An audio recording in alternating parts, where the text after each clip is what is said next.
ఎదిగిన కొద్దీ ఒదగమని అర్థమందులో ఉంది.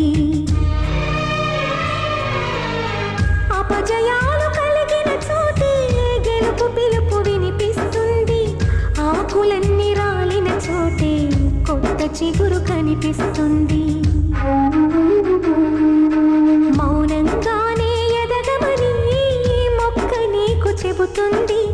ఎదిగిన కొద్దీ ఒదగమని అర్థమందులో ఉంది. అపజయాలు కలిగిన చోటే గెలుపు పిలుపు వినిపిస్తుంది. ఆకులన్నీ రాలిన చోటే కొత్త చిగురు కనిపిస్తుంది.